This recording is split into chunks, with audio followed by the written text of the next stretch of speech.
Okay, so hello and welcome to yet another episode of the Gaming Masters podcast. Today we're going to be talking about the future of gaming and, in some ways, technology. We have E3 around the corner, and I'm going to be giving my opinions about what might be covered during the event. So, let's start off with a bit of Sony news. Now, Sony is one of the main companies that will be covered during the E3 press conference, as you would expect with a PlayStation platform. Now, my most anticipated game that PlayStation are currently working on is going to be Horizon Zero Dawn. Now, yesterday there was a poster spotted in the wild for E3 which confirms that it will be Horizon Zero Dawn will be covered during the E3 period because the poster was in Los Angeles. Now, this is a PS4 exclusive, very similar to Ark Survival Evolved in the aspect of it's basically a dinosaur kind of game, but instead than real dinosaurs, it's going to be mech dinosaurs. So it looks really cool. The poster reads, "Earth is ours no more," and it will definitely be interesting to see what they show off with this game. Other things that Sony may be covering is probably going to be Gran Turismo Sport. Gran Turismo Sports is the next entry in the Gran Turismo franchise. The beta was recently cancelled so that the game can still make the 2016 target release date that was unveiled towards the end of last year, and they also provided a trailer with this announcement a few days ago. So it is highly likely that we will at least get some content towards the Gran Turismo Sport game that will be releasing towards the end of this year. However, what details will be provided, we are still unclear about that, especially with the beta now being cancelled and the release date being confirmed directly from Sony. Other things that will be a major talking point for the Sony press conference is going to be VR. PlayStation are making their very own virtual reality device, the PlayStation VR, also known as Project Morpheus, which was unveiled a couple of years ago. The headset, personally, I have tried, and I wasn't particularly impressed. However, with a October release date slated, it will be a huge talking point for Sony and PlayStation because this is the only console platform at this current moment in time in public eyes that will be supporting a virtual reality device. So we'll have to wait and see for what happens with that. There are a few rumors related towards this in some cases that there will be a new PlayStation 4 unveiled this year, codenamed Project Neo, that will boost the compatibility with the Project Morpheus PlayStation VR device that is currently in development. Now, this would make sense because during my experience with the PlayStation VR, the frame rate and the resolution was very poor, and the hardware seems to be slightly limited in the terms in comparison with the PC virtual reality devices minimum specifications. So it would make sense if they did have another version of the PS4 unveiled for 2016, which would launch alongside the PlayStation VR device, but PlayStation VR will be compatible with both platforms. However, some games may be exclusive to the new platform, which will separate the PlayStation 4 console market by quite a bit. However, it's understandable with the current specifications in the console. A few other exclusives that may be mentioned will probably be No Man's Sky. No Man's Sky will be coming out towards the end of June, which is the month of the press conference. There will probably be lots of content for No Man's Sky. We're also expecting to be seeing possibly some God of War, and we will definitely be seeing some Call of Duty Infinite Warfare. With the new PlayStation deal that Sony signed last year, all Call of Duty content will be exclusive to the PlayStation 4 instead than Xbox One like it was for quite a few years. So this means competitive matches and exclusive early access and possibly even some exclusive content will be coming to PlayStation first. So this would definitely be interesting. Another title that is with Activision and Sony is Destiny. Now, there are rumours that there are going to be a full DLC similar to the Taken King coming out this year called Iron... I'm just looking this up for you to double check. But there are rumours that there is going to be another full DLC coming out this year related to the Trials of Osiris characters. So it would definitely be interesting to see what happens with the possible expansion titled Rise of Iron.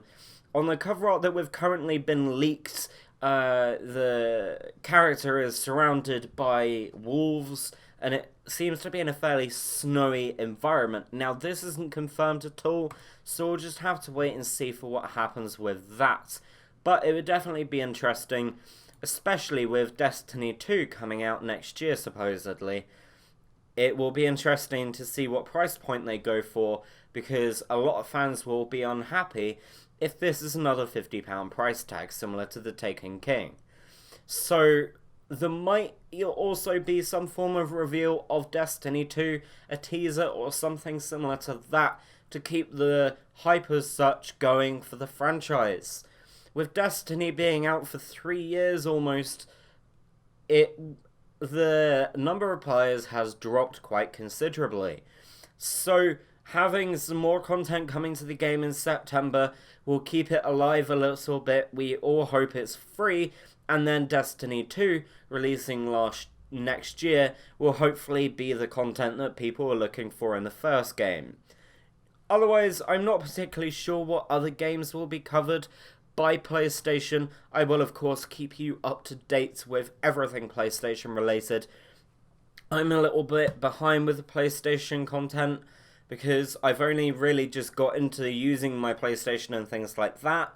So if there is anything else that you might think is mentioned or might be mentioned during the E3 press conference, please do let me know, because I would definitely like to hear about it and have a look out for it. Moving on to the next major press conference that will be taking place, we're going to be having a look at Sony's competitor, Microsoft. Now, Microsoft hasn't had the best of periods with the Xbox One console, especially with the reveal and the sales figures. Now, Microsoft have done a really good job. They've introduced Xbox 360 backwards compatibility last year, which was a huge surprise at the end of the press conference. It's what all of the fans wanted, so it'd definitely be a huge thing for them if they did do Xbox Classic games as well. Now, this hasn't been rumoured or confirmed or anything like that. I'm just simply speculating that there could possibly be the chance of having Xbox Classic games coming onto the Xbox One backwards compatibility program. Now, this isn't guaranteed to happen. I'm not sure how many people have mentioned it. A few people have here or there. However, it is highly unlikely that any multiplayer-enabled title would come over with the backwards compatibility if this did happen, because all of the servers for the original Xbox have been turned off. But there is a small chance that this might happen. We'll have to wait and see. Microsoft have been ahead of Sony in terms of releasing content. We have cross-platform games, we have game preview programs, so early access, we have backwards compatibility. All of this stuff has been done first over on the Xbox platform. However, there aren't many people that have the Xbox One in terms of sales in comparison to PlayStation. Now, for them to really boost this, I suspect that they will have some huge announcements this year. They're really trying to put the players first with the content that they release, so I would be highly surprised if they don't have some huge announcement that will really try and possibly boost the sales. It's highly likely that we will be seeing Forza Horizon 3 this year, which will be really good fun. This is the open world racing game that Playground 10 Studios creates, and the last one was based in Europe, released 2 years ago, so it'd definitely be interesting to see what they do with Forza Horizon 3 or the Forza franchise itself. Most likely, the game will be released on PC, with the Forza 6 Apex launching a few weeks ago, and the confirmation that all Forza titles in the future will be released on PC as well. So this will definitely be interesting. There will be probably quite a lot of focus on this during the E3 press conference. Now, moving on to the possibility of a new platform of some sort, like an upgraded Xbox One. As of today, there have been a few more rumors circulating around, according to Microsoft insiders and game journalism websites, indicating that there could possibly be 2 new Xbox Ones coming out in the next 2 years. The first rumor is that the Xbox One will be getting a slimmed down version in 2016, which does make sense. It's what they have done in the past, so I would be very surprised if they don't have a slimmed down version of the console. However, moving on to the second kind of rumor indicating an upgraded Xbox One being released next year, I'm highly doubtful about. However, this deal that they have possibly suggested during these kind of like leaks being revealed is that the deal with Oculus Rift could possibly be extended, and the Xbox One is given support for a Oculus Rift virtual reality device. Now, this is a very interesting concept. Along with an upgraded GPU and specifications, this could be a way of putting the Xbox One on top of the PlayStation 4, especially if the PlayStation 4's components get upgraded this year. It's highly unlikely that they will be upgraded year on year and year on year. Therefore, Microsoft would have the advantage of being able to work with the possible upgraded PlayStation 4 specifications and having a better platform in terms of specifications being released next year, which could increase the frame rate and the issues that people have reported with lower frame rate, lower resolution, etc. on the current version of the console. Now, other exclusives that will be mentioned are Gears of War 4, that is guaranteed to be mentioned during the press conference. That is Microsoft's major AAA title for this year, with Halo 5 Guardians released last year. We will most likely be getting some more information regarding ReCore. That will be interesting. I'm really looking forward to ReCore. And then there are also, of course, exclusivity deals that might be talked about during the conference, varying from the exclusivity deal with early access DLCs on The Division, and also something might be possibly in the works with Battlefield 1 and Microsoft. Now, nothing has been confirmed regarding that. However, during the reveal event, there was a indication that it was presented by Xbox, and there is some form of marketing deal related to the title. So we'll just have to wait and see for what happens with that. That could be covered in either E3, Microsoft's press conference, or even EA. So we'll just have to wait and see for what happens with that. There are plenty of other exclusives that will be talked about and titles that Microsoft will talk about, but this is just the basics of what I can think of off the top of my head. Now, moving on to EA. EA have had a bit of a tough few years recently, with a bit of a shake-up in the transformation, more of a focus on the players and things like that. So, a few titles we won't be seeing this year. I believe there was a confirmation that we won't be seeing any NBA games released this year from EA, and it will be released towards the beginning of 2017.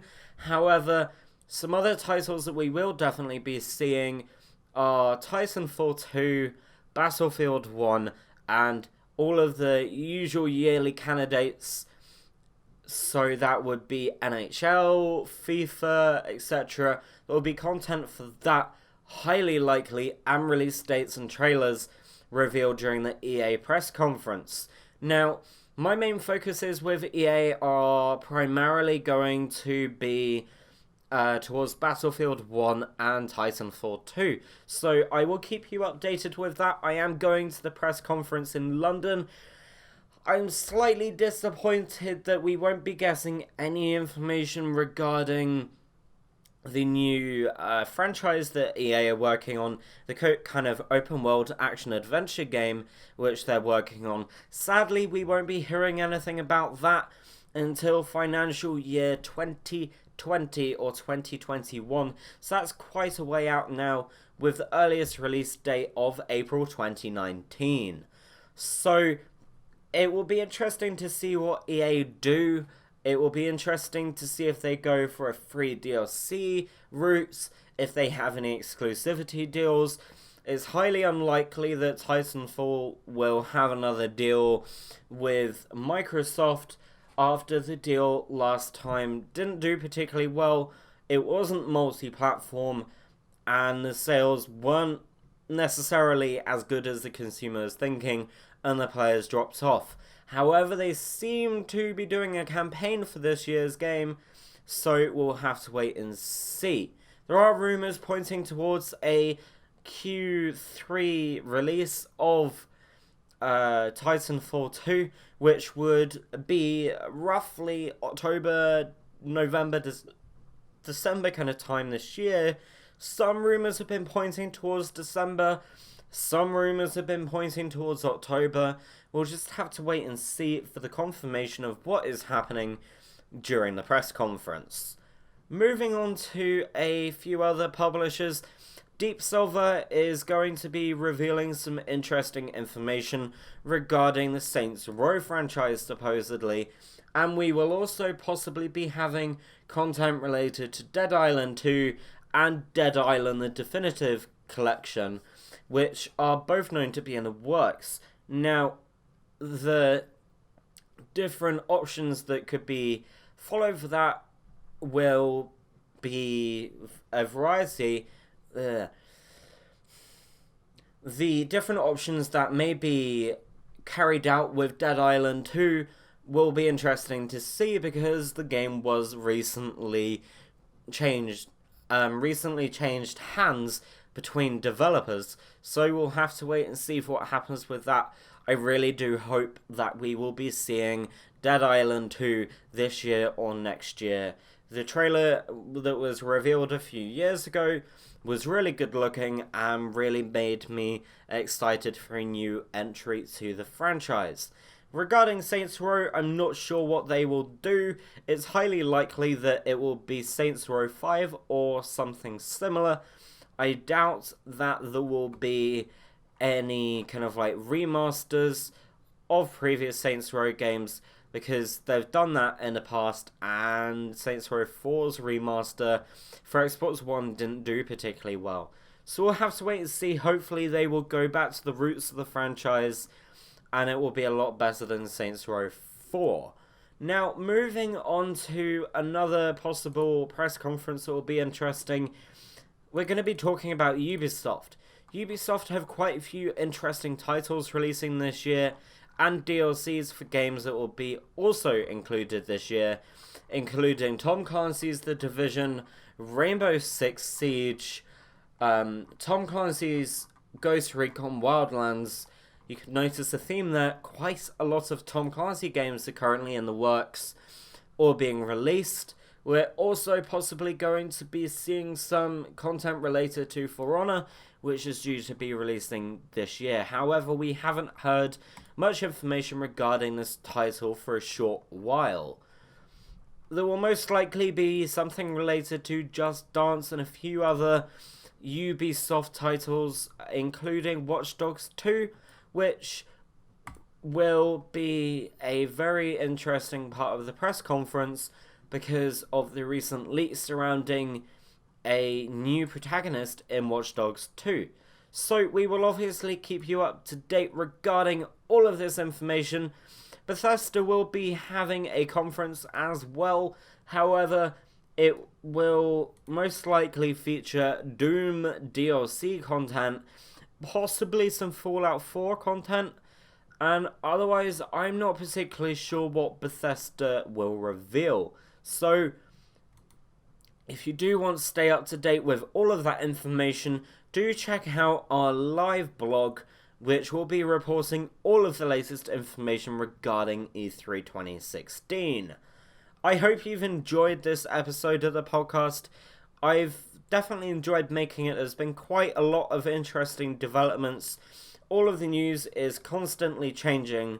Therefore, if you do want to stay up to date, have a look at our live blog. Otherwise, I hope you enjoy.